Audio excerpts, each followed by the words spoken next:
I was sitting in my car outside the VFW hall in Staunton, Virginia, staring at a blue bank folder on my passenger seat. It was the kind of folder my grandmother had used my entire life.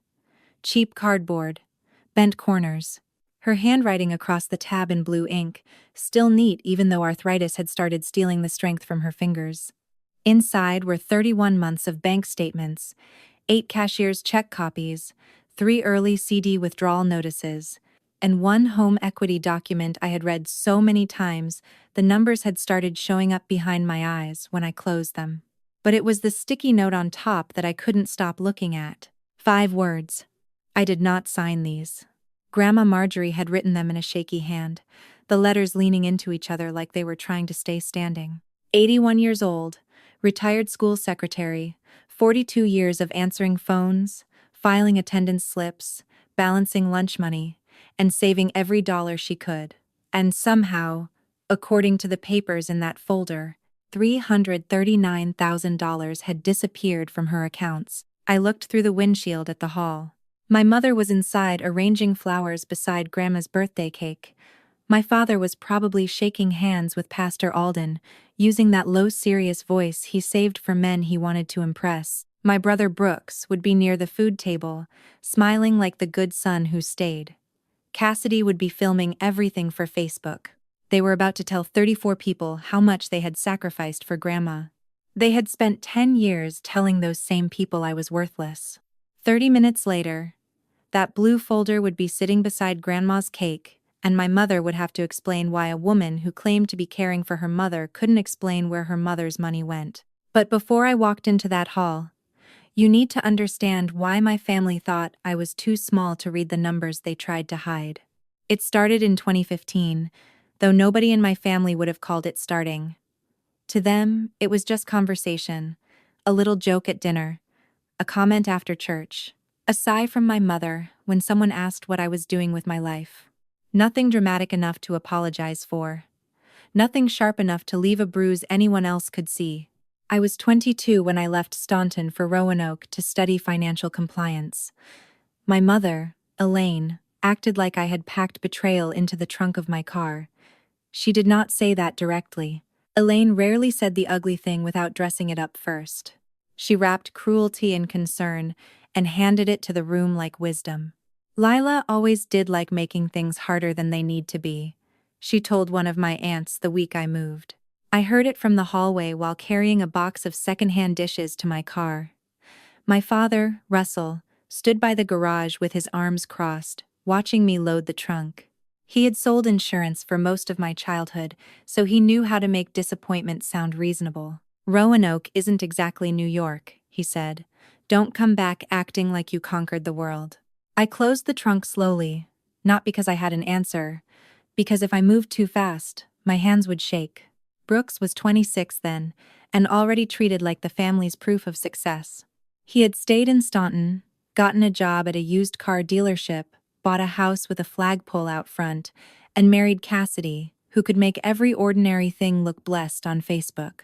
At my going-away cookout, Brooks lifted a paper plate loaded with ribs and said, "So what is it you're studying again?" "How to tell people they overdrew their checking account," I said. "Financial compliance." He nodded like I had proven his point. "Right.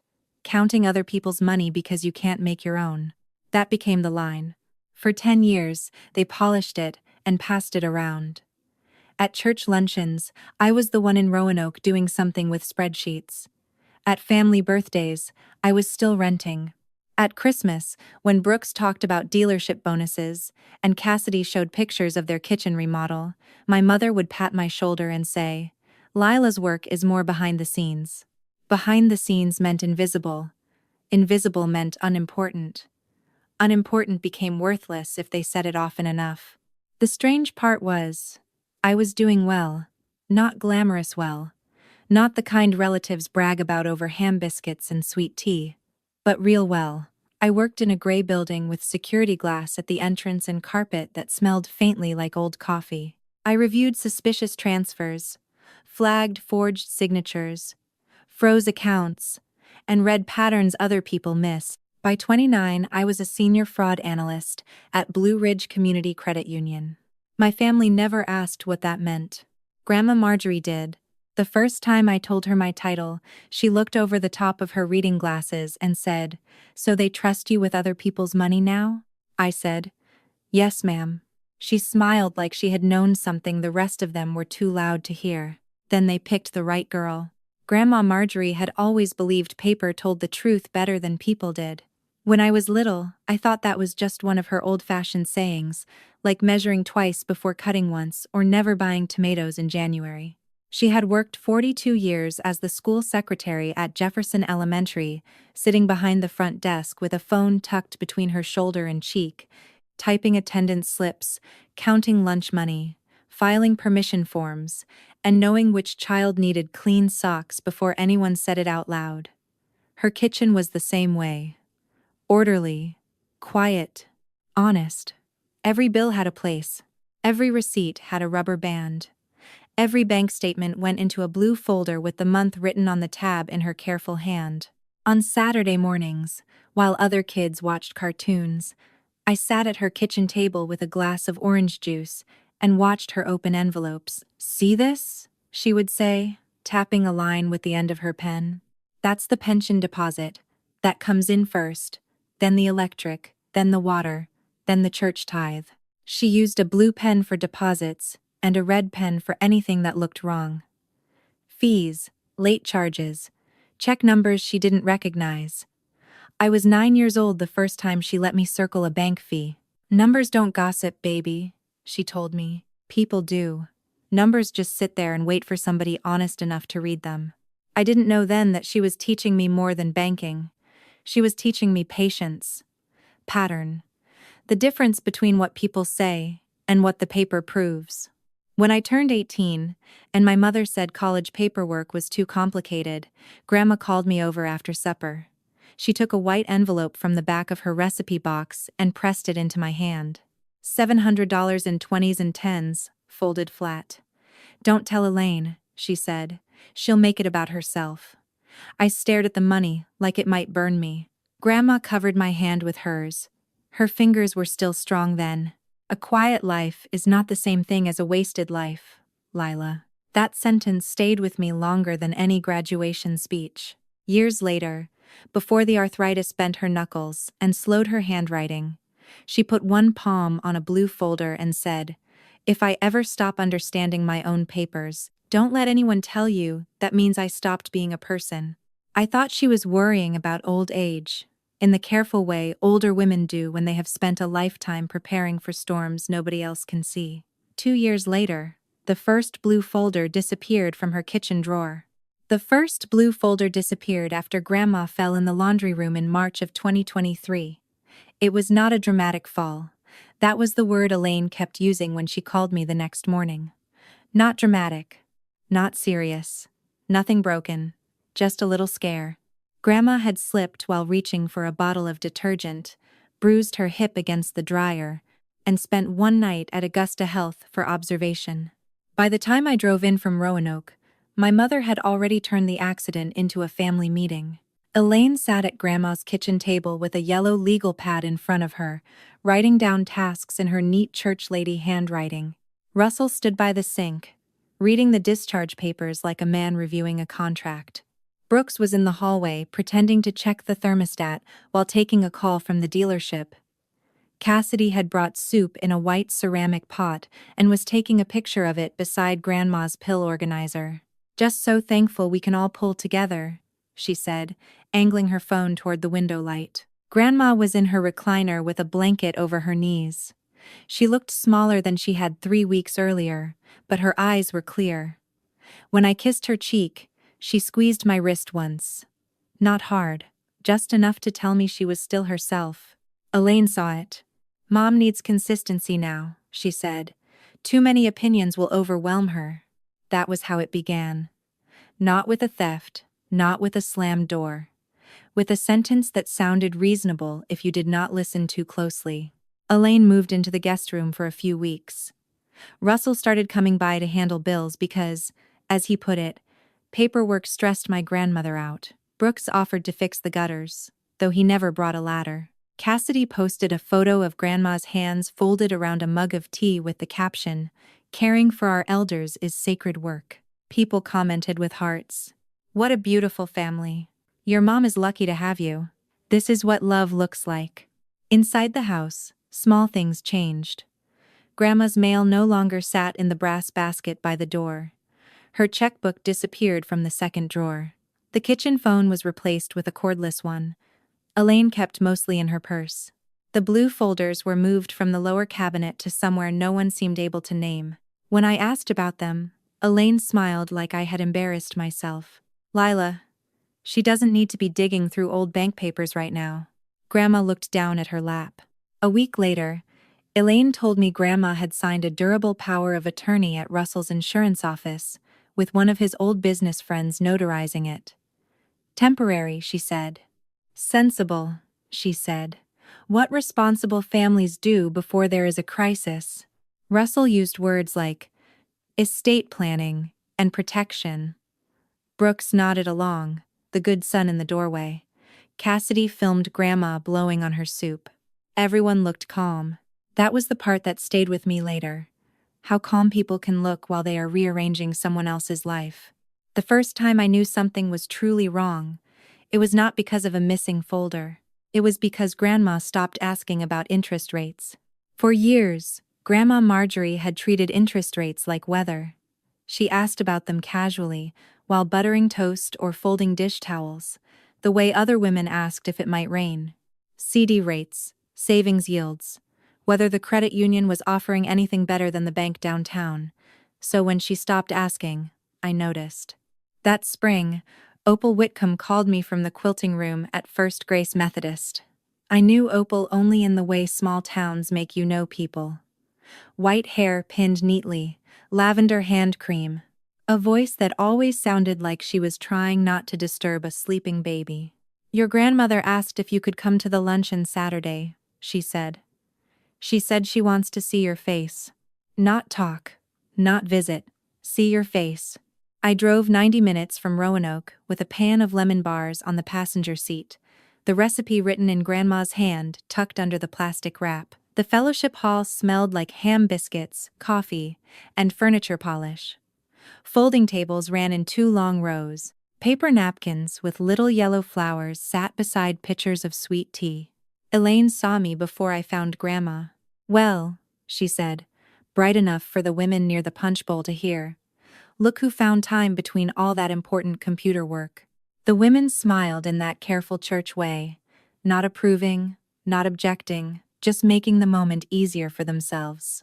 I set the lemon bars on the dessert table. Elaine kept going. "Lila's always been better with accounts than people, but I suppose numbers don't need much from you." Brooks was leaning near the doorway with a plate already full. "Careful, Mom," he said. "She might audit the lemonade."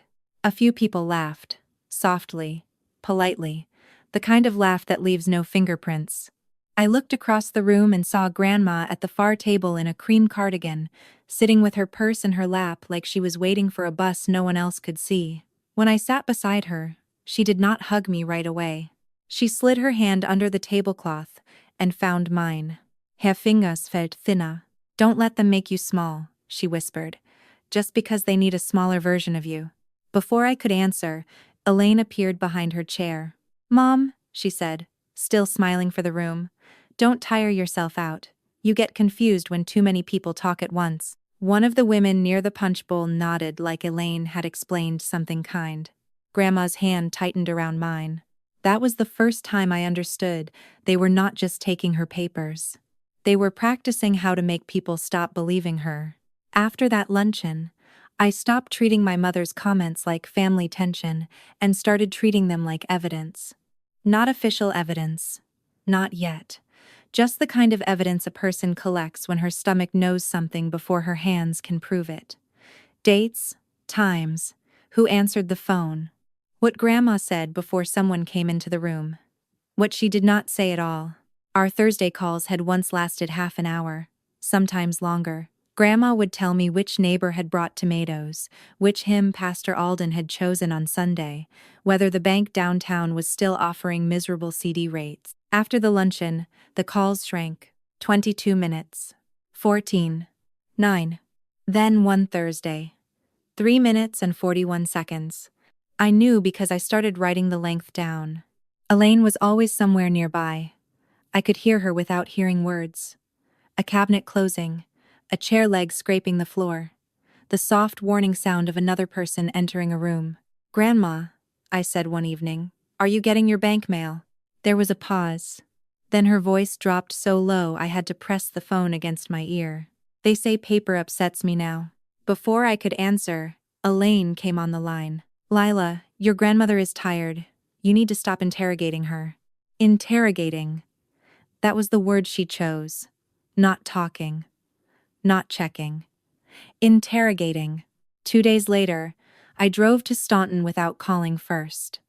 It was a gray Saturday, the kind that made the mountains look rubbed out in the distance. I parked behind Russell's SUV in Grandma's driveway and sat for a moment, looking at the house. The brass mailbox was empty, the porch light was still broken. The geraniums beside the steps had turned brown in their pots. I knocked. Elaine opened the door 6 inches. "She's resting. I'll wait. She doesn't want visitors." Behind her, the television was on loud enough to shake the quiet out of the house. A game show, bright music, applause. Grandma hated game shows. She said they made people clap for guessing. "I brought her soup," I said, holding up the container. Elaine looked at it like it was evidence of a crime. "You can leave it." I didn't move. Neither did she. Then Russell stepped into the hallway behind her, wearing a new waxed jacket with the creases still sharp from the store. Over his shoulder, I saw Grandma's recliner. Empty. Beside it, the little side table where she used to keep her reading glasses and bank envelopes had been cleared bare. Russell smiled without warmth. "Go back to Roanoke, Lila. Your mother has this handled." I looked past him at the empty table. "Where are her statements?" His smile thinned.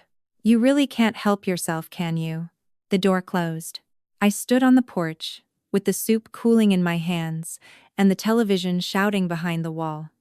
I did not knock again, not because I accepted it, because I had learned, in my line of work, that the second visit is never for answers, it is for observations. I walked back to my car and wrote everything down. Access denied. Mail absent. Phone controlled. Financial papers removed. Possible isolation. TV inconsistent with known habits. Russell new jacket. New SUV. Property maintenance neglected. Then I added one sentence I did not want to write. "Grandma sounds afraid. Please subscribe to support the channel. I bet your phone battery is at 36% right now, right? If that's true, type 9. If not, type 3. Let's see whether I got it right." All right, enough talking. Let's begin the story.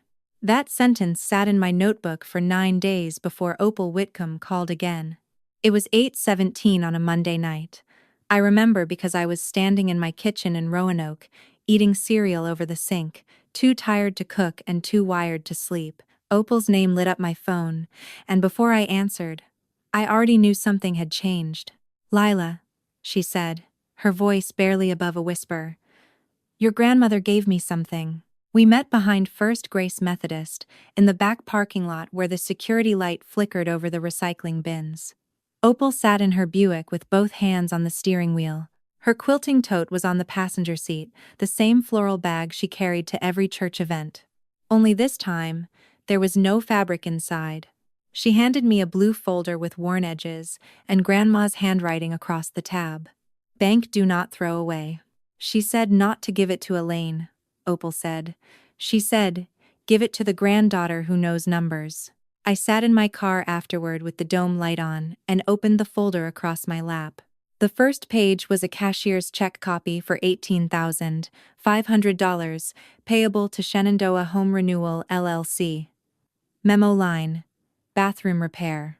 Grandma's bathroom still had the same cracked tile near the sink and the same rusted grab bar from 1998. The next check was $22,400, roof work. I had stood on Grandma's porch 9 days earlier and watched rainwater drip through the broken gutter. Then came a CD withdrawal notice. $38,000, closed early with a penalty of $1,142. Grandma Marjorie did not close CDs early. She once drove 20 minutes back to a bank because a teller forgot to stamp her receipt. My hands stayed steady. That surprised me. At work, steadiness was part of the job. At that moment, it felt almost cruel. I turned another page. A transfer for $54,600 tied to an account connected to Brooks's dealership, then $43,200 labeled care reimbursement. Then, a $35,000 home equity line against Grandma's house. At the bottom of the stack was a sticky note in her shaking handwriting. I did not sign these. I drove home without turning on the radio.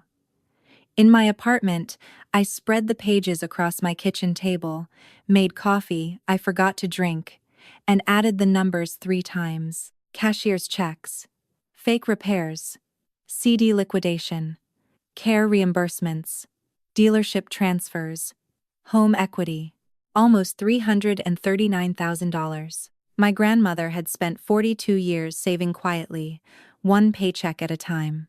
They had spent 31 months making her life disappear line by line. The bank files told me what they had taken. Fiona Bell told me what it had cost Grandma's body. Fiona called me 2 mornings after I found the folder. She did not introduce herself like a stranger. She spoke like a woman who had already decided how much trouble she was willing to get into. "My name is Fiona Bell," she said. "I'm the home health nurse who's been seeing Marjorie twice a week." I stepped out of my office and into the stairwell, where the concrete walls swallowed sound. "Is she all right?" There was a pause long enough to answer before she did. "She's not unsafe this minute," Fiona said. "But she is not all right." That was how careful people spoke, when they had seen too much, and still had rules wrapped around their ankles. Fiona was 54, a nurse with a voice like warm gravel, and no patience for pretty lies. She told me Grandma's blood pressure pills had been missed often enough to matter. Her arthritis medication had been delayed because Elaine kept saying the insurance was being difficult. Grandma had no direct access to her own phone. When Fiona asked where the medication list was, Russell said he kept it with the financial papers because Mom gets anxious when she sees too much information. Mom. He called her Mom when he wanted authority over her, Marjorie when he wanted distance, Mrs. Kincaid when someone official was listening. Fiona had noticed that too. "She asked me last week if a person can steal from you and still love you," Fiona said. I closed my eyes and put one hand against the stairwell wall. "What did you say?" I told her love doesn't require hiding the bank mail. For a moment, neither of us spoke. Downstairs, somewhere in the building, a door opened and shut. Someone laughed near the lobby. Life kept happening in ordinary places, while mine narrowed around a sentence my grandmother should never have had to ask. Fiona continued, quieter now. She also said they tell her she's confused when she asks where her money went. There it was. The real damage. Not just the checks, not just the CD penalties, not just the home equity line against a house she had kept standing through recessions, widowhood, and Virginia winters. They had taken the ground under her own voice. That afternoon, I called Jonah Pierce, an elder law attorney in Roanoke, whose name I knew from work but had never wanted to need personally. I told him I was not asking as a fraud analyst. I was asking as a granddaughter. He listened without interrupting while I described the power of attorney, the missing files, the medication delays, the restricted phone calls, Fiona's concerns, Opal's folder, Calvin Meeks's old connection to the bank, and Grandma's note. When I finished, he said, "Fast gets attention, Lila. Careful wins in court." I looked at the blue folder on my desk. "I don't want attention," I said. "I want her safe." "Then we build it clean," he said. "Capacity, witnesses, account freeze, petition to review the power of attorney, and if your grandmother can still speak for herself, we make sure nobody in that family gets to speak over her." That night, I drove home with Fiona's words in my head. She's not all right. For the first time, the folder did not feel like evidence. It felt like Grandma's hand reaching for mine under the table, thinner than it used to be, still holding on. Jonah was the first person who made me slow down when every part of me wanted to move like fire. 3 days after Fiona called, he arranged a visit that did not look like a legal meeting. Fiona scheduled an extra blood pressure check. Opal arrived with a quilting basket and sat in the hallway with her needles clicking softly, the way older women can make guarding a door look like passing time. Elaine had gone to the grocery store. Russell was at an appointment. Brooks was at the dealership. For 27 minutes, Grandma Marjorie had her own room, her own voice, and no one correcting her before she finished a sentence.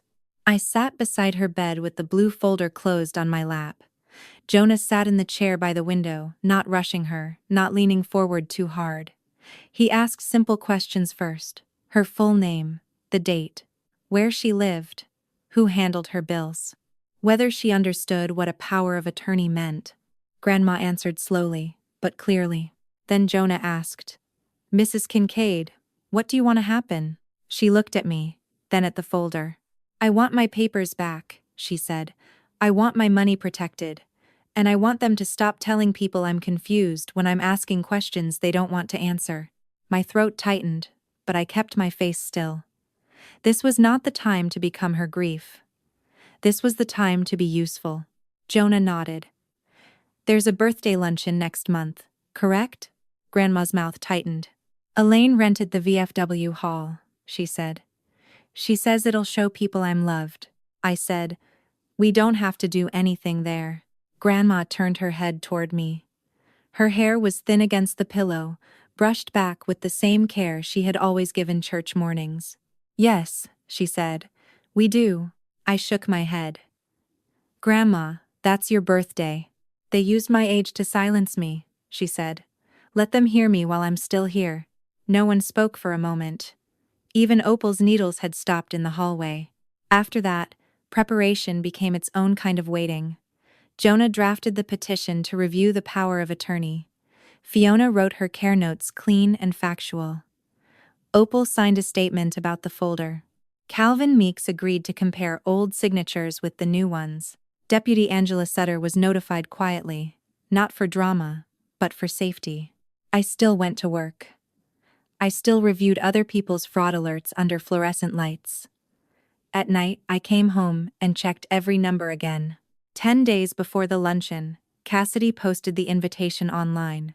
34 people clicked attending. That was the first time I smiled.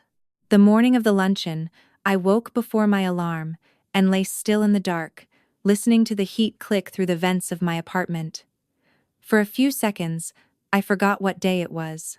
Then I saw the blue folder on the chair beside my bedroom door, and my body remembered before my mind did. I dressed the way I dressed for work, when a case might end badly. Gray blazer, black slacks, low shoes, nothing bright, nothing soft.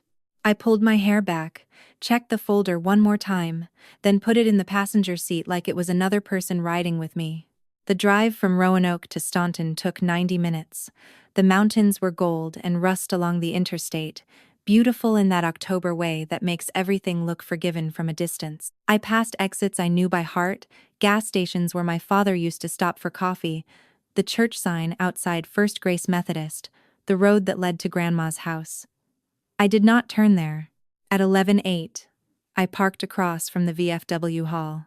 Through the front windows, I could see Cassidy's tripod already set up near the gift table. Blue and white balloons were tied to folding chairs. A sheet cake from Kroger sat in the center of the long table with green icing that read, "Happy 81st, Marjorie. We love you." Someone had placed Grandma near the window in her blue cardigan, a paper cup of punch in front of her, her purse tucked against her side like a shield. Elaine moved through the room like a woman receiving guests at a wedding. She hugged cousins, touched elbows, adjusted napkins that did not need adjusting. Russell stood beside Pastor Alden Cross, speaking with that grave, careful expression he used when he wanted people to think he carried burdens nobly. Brooks was by the food table in a charcoal jacket, laughing with two men from the dealership. Cassidy filmed little pieces of everything. The cake, the flowers, Grandma's hands, Elaine's smile. 34 people had come. That mattered. Not because I wanted an audience. Because Elaine had built her version of the truth in front of these people. She had called it sacrifice. She had called it duty. She had called it love. Grandma wanted her own voice returned in the same room where Elaine planned to bury it under applause. I stayed outside until 11:16. Jonah had told me to let them start first. People reveal more when they believe the room belongs to them. When I walked in, the first person to see me was Cassidy. Her phone shifted in my direction, then lowered when she noticed the folder under my arm. Elaine's smile tightened, but she recovered quickly. "Lila," she said, loud enough for the nearest table. "We weren't sure you'd make it." I said I would. Brooks leaned toward one of his friends and murmured something I couldn't hear. The friend glanced at me, then looked away. Pastor Alden gave me a polite nod, the kind he gave people he had been told were difficult. I crossed the room and kissed Grandma's cheek. Her skin smelled like powder and peppermint. "You came," she whispered. "I told you I would." Her hand moved to her purse. Just once. A signal. Inside was the note Jonah had asked her to write herself, in case anyone tried to say she had not chosen this. I sat 2 chairs away from her, the blue folder flat across my knees.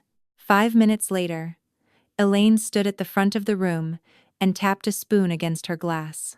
"Before we eat," she said, "I just want to say a few words about what it means to care for an aging parent." The room quieted, and Elaine began building the gallows out of her own speech. Elaine spoke for 7 minutes. She talked about sacrifice, about late nights and doctor visits, about how hard it was to watch a parent decline with grace. Every time she said the word grace, Grandma's fingers tightened around the handle of her purse. Then Elaine looked toward me. "Some people," she said, soft enough to sound wounded, "only come home when money becomes part of the conversation." That was when I stood. The room shifted before I said a word. Forks paused, Cassidy's phone lowered. Brooke stopped smiling near the food table. I walked to the cake table and placed the blue folder beside the green icing that said, "We love you." Elaine blinked at it. "Lila, this is not the time." "It is exactly the time," I said. The side door opened. Jonah Pierce stepped in first, carrying a leather portfolio. Deputy Angela Sutter followed in uniform, quiet and steady. Behind them came Calvin Meeks, his silver hair combed back, and Fiona Bell with a nurse's badge clipped to her cardigan. Russell's face changed before anyone explained anything. Jonah laid a document on the table. "I represent Marjorie Kincaid regarding a petition to review and suspend the durable power of attorney currently held by Elaine and Russell Kincaid." Elaine laughed once. A thin, wrong sound. "This is absurd." I opened the folder. "These are Grandma's bank files," I said. 31 months of statements, check copies, CD notices, and loan documents. They show approximately $339,000 missing. No one moved. I read the numbers the way Grandma had taught me to read them. Slowly, clearly. Let the paper speak. $96,400 in cashier's checks. $71,800 to a home repair company with no active contractor license. 50 and $100 and transferred through an account connected to Brooks's dealership, $43,200 marked as care reimbursement, $38,000 from a CD closed early, $35,000 from a home equity line. Grandma says she did not understand. Brooks whispered, "That's not what it looks like." Calvin stood. "I managed that branch for 28 years. That signature is not Marjorie's normal signature." Russell leaned forward. "This is a family matter." Deputy Sutter looked at him. "Not anymore." Elaine turned on me then, eyes bright with fury. "You did this to your own mother?" I looked at her across the cake, the balloons, the faces of everyone who had believed her. "No, Mom," I said. "You did this to yours." Grandma stood with Opal's help. Her voice was thin, but it reached every corner of that hall. "I saved that money, one paycheck at a time," she said. "I asked where it went. You told me I was confused." And for the first time in 10 years, nobody laughed. The room did not recover all at once. It broke in small, quiet ways. Pastor Alden took off his glasses and stared at the table. Cassidy turned her phone face down like that could erase what it had already recorded. Brooks stood with one hand on the back of a chair, looking at Grandma, then at the folder, then at the floor. Russell tried to speak twice, but Deputy Sutter asked him to step into the hallway, and for once my father did what he was told. Elaine stayed frozen beside the cake. Not sorry. Not yet. Just exposed. The weeks after that were not clean, or satisfying in the way people imagine justice will be. There were hearings, interviews, account freezes, copies of copies, signatures reviewed under fluorescent lights. Jonah filed the petition. Calvin gave a formal statement. Fiona submitted her care notes. Opal testified that Grandma had asked for help before anyone in that room believed she needed it. The durable power of attorney was suspended first, then revoked. Grandma's remaining accounts were moved to a new credit union with alerts sent directly to her and to me. The home equity line was frozen pending investigation. A restitution claim began, though Jonah warned us early that not every dollar would come back. That was hard for Grandma, not because she worshipped money. She never had. But because every missing dollar had once been a school morning, a packed lunch, a winter coat she did not buy, a vacation she postponed. A quiet little choice to save instead of spend. Russell was investigated for the cashier's checks and the loan documents. Brooks was suspended from the dealership while they reviewed the transfers. Elaine resigned from the church hospitality committee after 3 women asked her, gently and publicly, whether she thought caring for elders included hiding their bank mail. Cassidy deleted the birthday video. Someone had already saved it. By January, Grandma was living in a small cottage 10 minutes from my apartment in Roanoke. Not assisted living. Not yet. Her own place. Her own mailbox. Her own phone on the table beside her chair. Fiona came twice a week.